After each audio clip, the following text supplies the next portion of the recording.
personal branding isn't just about the way you look or the image. I mean, it's what it's really about is what you stand for, and can you build a brand around that? And I think you've done just an amazing job. Like, you call yourself the manufacturing millennial. There's a visual associated with that. There's a certain thing, message people expect from the type of content you create, and it all works together really well. And so I think there's a lot that leaders of manufacturing organizations, as well as the millennials out there and people who are on the front lines and things, can learn from it. But I think a lot of the audience of this show is primarily CEOs and presidents and VPs of sales, and people who if they don't, they probably should have a more visible face and voice out there in the public space. And from a lot of them I talk to, they want to, but they're not sure how to do it. So talk a little about this idea of personal branding, and what are things you think people can do that will help them both at a personal level, but also on behalf of their organization.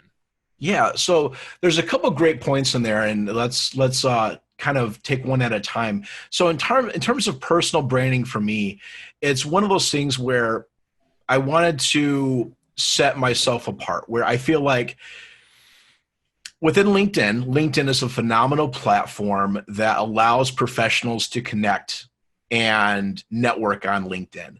And for the longest time, I feel like there's so many people out there who need this gray background, turn to the side, wearing a suit and tie, professional headshot.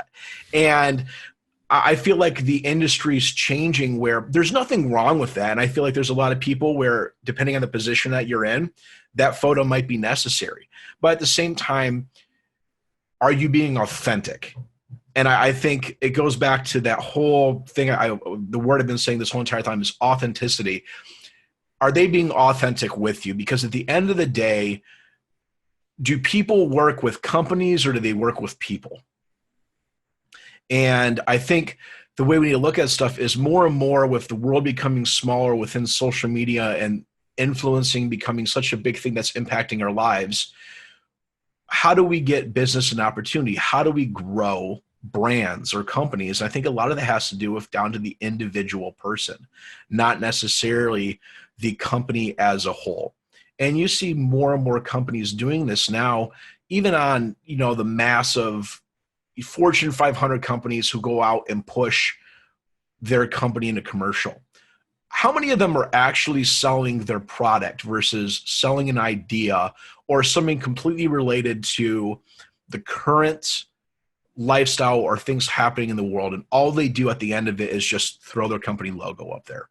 And I think this goes back to personal branding as well, where, yeah, I'm a business developer now for Fine Zostra. I've been here a couple months now, but if I just go out there and say, hey, let me help solve all of your automation needs and your PLC migration and pound Industry 4.0 down your throat, people are just going to see me as a sales guy who is trying to sell them a solution, who just simply wants their business and to move on.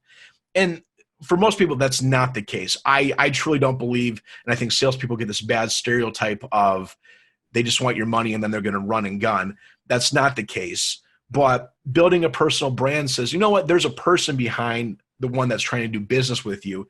Get to know me and what I'm passionate about. And then if my passion within my personal life or my professional life match what you want, let's talk then. And I think more companies need to do that as well.